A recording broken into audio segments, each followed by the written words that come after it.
ముందుగా నేను జొన్న రొట్టెలు చేస్తున్నాను. దానికి ఫస్ట్ వేడి వాటరే పెట్టుకోవాలి. వేడి వాటర్ పెట్టుకొని కొంచెం ఉప్పు వేసుకుందాం. కొంచెం ఉప్పు వేసుకొని కొద్దిగా ఫస్ట్ నీళ్లు మసల పెట్టుకోవాలి, లేకపోతే ఈ జొన్న రొట్టె సాగదు మనకు. అందుకోసమనే కొంచెం నీళ్లు వాటర్ వేడి పెట్టుకున్న తర్వాత ఈ పిండి కలుపుకుందాం మనం. అంటే అందరికి వస్తుంది, కొంతమంది కొత్తగా పెళ్ళి అయిన వాళ్ళకు కొంతమందికి రాదు కదా, దానికోసమని నేను చూపిస్తున్నాను. చూడండి, ఇలా వేడి వాటర్ పెట్టుకొని అది కలిపేసుకుందాం. జొన్న రొట్టె చాలా మంచి హెల్త్కు. చూడండి ఫ్రెండ్స్, నిర్గుణంగా తినండి, చాలా బాగుంటుంది. చూడండి ఇట్లా ఈ వాటర్ అయిపోయిన దగ్గర మనం ఇక్కడ పొయ్యి మీద పెంక పెట్టుకున్నా, ఇది వేడైతుంటుంది. మనం ఇట్లా కొద్దిగా వాటర్ వేసుకొని మనకి ఎంత కావాలో అంత చూసుకొని మనం కలిపేసుకుందాం. మరీ ఎక్కువ వేయకండి, ఎక్కువ వేస్తే రొచ్చుగా అయిపోతే మళ్ళీ ఇబ్బంది అవుతుంది. అందుకోసమని కొద్దిగా మనకు చూస్తే తెలిసిపోతుంది కదా మనకు ఎంత పడుతుందో దీనికని. ఇట్లా కొంచెం సరిపోతుంది నాకు. నేను కరెక్ట్ పెట్టుకున్నా, వాటర్ మొత్తం కరెక్ట్ సరిపోయింది నాకు. నేను ఎప్పుడు చేస్తాను కాబట్టి నాకు తెలిసిపోతుంది. మీరు కొంచెం ఎక్కువ తక్కువ పెట్టుకున్నా కానీ కలిపేటప్పుడు మాత్రం చూసుకొని వేసుకోండి. అట్లాగే మనకు ఇదిగో కూల్ వాటర్ చల్లడానికి, రొట్టె అయినప్పుడు చల్లడానికి కోసం అని ఇదిగో మనకు ఇలా కలుపుకొని మంచిగా మిక్స్ చేసుకోవాలి. ఎంత కలిసిపోవాలి వాటర్ మొత్తము. ఇలా కలిసిన తర్వాత మనం కొంచెం ఈ వాటర్ చల్ల వాటర్ వేసుకొని కొంచెం వేసుకొని, ఇది కూడా చూసుకోండి, మళ్ళీ ఎక్కువ అయితే బాగుంది. అందుకోసమనే ఇది ఇట్లా కొంచెం మనకి ఎంత పడుతుందో అంత చూసుకొని ఇట్లా వేడి వాటర్ వేయడం వల్ల మనకు జొన్న రొట్టె అనేది విరిగిపోకుండా మంచిగా బాగా వస్తుంది. అందుకోసమని కదా నేను డైలీ చేస్తాను కాబట్టి నాకు తెలుస్తుంది ఎన్ని వాటర్ వేయాలనేది తెలిసిపోతుంది. మీరు కూడా వీడియో మొత్తం చూడండి, చూస్తే మీకు కూడా అర్థమవుతుంది. సగం చూస్తే అర్థం కాదు ఫ్రెండ్స్. అందుకోసమని మొత్తం చూడండి, ఎట్లా చేయాలి, ఎప్పుడు వాటర్ వేయాలి ఇవన్నీ చూపిస్తాను మీకు. చూడండి ఇట్లా ఇప్పుడు ఈ కాలంలో అందరికీ కామన్గా జొన్న రొట్టెలు అయిపోయినాయి. షుగర్ ఉన్న వాళ్ళకు కానీ కావాలని తినే వాళ్ళు కూడా ఉన్నారు, రాకుండా ముందు జాగ్రత్త కోసమని. అట్లా కానీ ఇదిగో కొంచెం మనకు మీకు ఫస్ట్ చేసే వాళ్ళకైతే చూసుకొని చిన్న ముద్దలు చేసుకోండి. ఫస్ట్ టైం చేసే వాళ్ళకైతే, ఎందుకంటే రాదు కదా, అందుకోసమని. చూడండి ఇట్లా కొంచెం తీసుకొని మీరు ఇట్లాగే ముద్ద చేసుకొని, పొడిపిండి ఉంటుంది కదా, కొంచెం పక్కన పొడిపిండి పెట్టుకోండి. ఇలా అనుకోండి. ఇంకా మీకు ఈజీగా రావాలని ఉంటే, కొంతమందికి రాదు కదా, భయం వేసి ఉంటుంది ఎట్లా చేయాలని కొత్తగా చేసేవాళ్ళు. అట్లాంటప్పుడు ఇందులో ఏం చేయాలంటే ఫస్ట్ కొంచెం ఒక కప్పు గోధుమ పిండి వేసుకోండి. గోధుమ పిండి వేయడం వల్ల ఇంకా కొంచెం మనకు ఇవన్నీ ఇచ్చుకోపోకుండా ఉంటుంది. గోధుమ పిండి ఖరాబ్ చేయకుండా ఇట్లా. అందుకోసం అని చూడండి ఎంత బాగా చక్కగా సాగుతుంది. చూడండి అన్నీ కరెక్ట్. వాటర్ మాత్రం వేడి చాలా పెట్టాలి.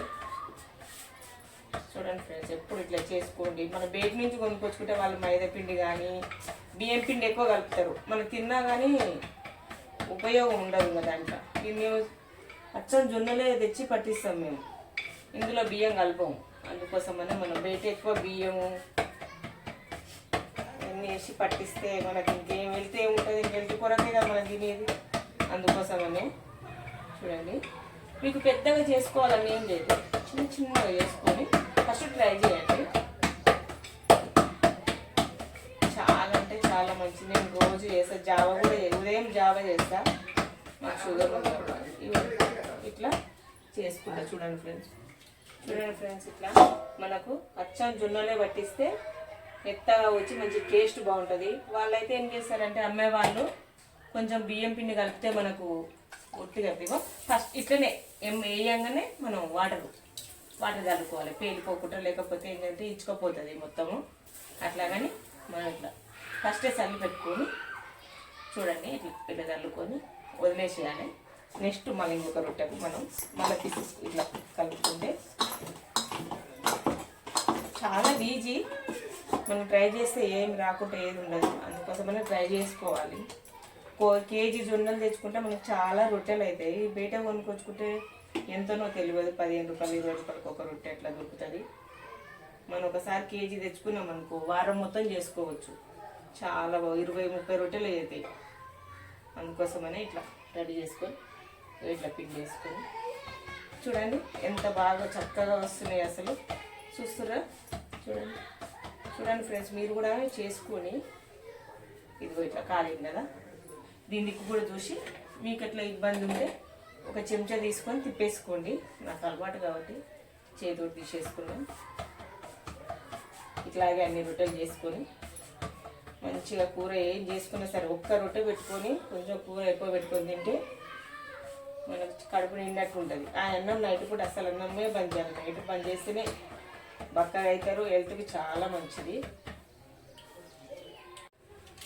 చూడండి ఫ్రెండ్స్, ఇగో ఇట్లా ఇంకొక రొట్టె చేసుకున్నాను కదా, లాస్ట్ రొట్టె ఒకటి ఉంది మీకోసమని కొంచెం చేసి చూపిస్తున్నాను నేను. చూడండి చక్కగా వస్తాయి. మీరు ఇట్లా ఏం ఇబ్బంది పడే అవసరం లేదు. ఒకసారి వీడియో చూసి ఎట్లా చేస్తుంది ఏం కథ అని ఒకసారి చూడండి. మొత్తం చూస్తే మీకు వచ్చేస్తుంది. ఇట్లా అంచులు పోకుండా ఇట్లా సైడ్లో ఇట్లా కొట్టాలి. ఇట్లా కొడితే ఇట్లా వెళ్ళిపోయిపోతుంది. అందుకోసమని ఈ సైడ్లు కొట్టాలి. ఇక్కడ సైడ్ ఇట్లా ఇట్లా ఇక్కడ కొట్టాలి.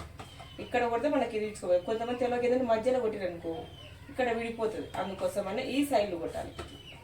చివర్లు ఇట్లా కొట్టాలి.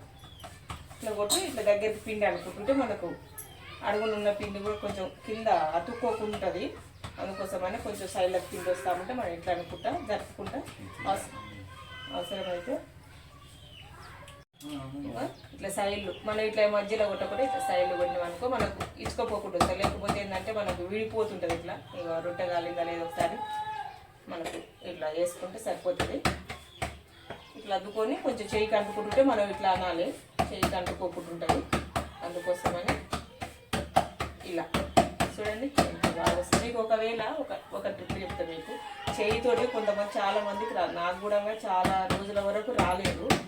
అందుకోసమని మీరు ఒక మూత కానీ ఇప్పుడు ఈ జొన్న రొట్టె ఈ రొట్టె ఉంది కదా, ఈ రొట్టె సాయంతో మనం ఇట్లా వేసేసుకోవాలి. నాకేమో ఇప్పుడు కొంచెం చాలా రోజులు చేయంగా అలవాటు పడి చేతితోటి వేసేస్తాను. మీకు రాదు కదా, ఇట్లా వేడి రొట్టె ఉంది కదా, ఇప్పుడు పొయ్యి నుంచి తెలిసిన కాలుతుంది. ఒకవేళ మీరు ఇది కాలుతుంది అనుకుంటే ఒక మూత కానీ తీసుకొని ఇలా పెట్టుకొని ఇట్లా అన్నాం అనుకో ఈజీగా వచ్చేస్తుంది. దీంతో పెట్టుకుంటే మనకు చక్కగా పడుతుంది. మనకు సైడ్లో పోకుండా ఉంటుంది. కాకపోతే నాకు వస్తుంది కాబట్టి నేను చేతితో వేస్తాను. కొంచెం వెమ్మటే వాటర్ కలుపుకోండి. ఇట్లా కొంచెం వాటర్ కలుపుకొని ఇవి తీసేసుకున్నాం. మనకు అయిపోయినాయి కదా, తీసేసుకొని చూడండి మనకు ఈ రొట్టెలను తయారైపోయినాక ఒక బట్ట తీసుకొని మొత్తం తూసేసుకుందాం. పిండి పడుతుంది కదా ఇలా మొత్తం. కొంతమంది ఏం చేస్తారంటే ఇట్లా చల్లినప్పుడు ఇక్కడ సైడ్లో పడకుండా ఉండాలంటే ఒక బట్ట మెత్తటి బట్ట తీసుకొని వాటర్లో అద్ది ఇలా ఇట్లా చేసుకున్నాం అనుకో, దీనికి అద్దుకున్నాం అనుకో మనకు ఇట్లా సైడ్లో కూడా వాటర్ పడకుండా ఉంటుంది. నేను అక్కడ పడకుండా చల్లుతా కాబట్టి నాకేం ఇబ్బంది ఉండదు. చూడండి ఇట్లా రెడీ అయిపోయినాయి. చూడండి ఫ్రెండ్స్, మిగిలినంగా ఇలాగే చేసుకోండి. మీకు కనుక నచ్చినట్టయితే లైక్ చేయండి, నా ఛానల్ని సబ్స్క్రైబ్ చేసుకోండి ప్లీజ్ ఫ్రెండ్స్. ఓకేనా?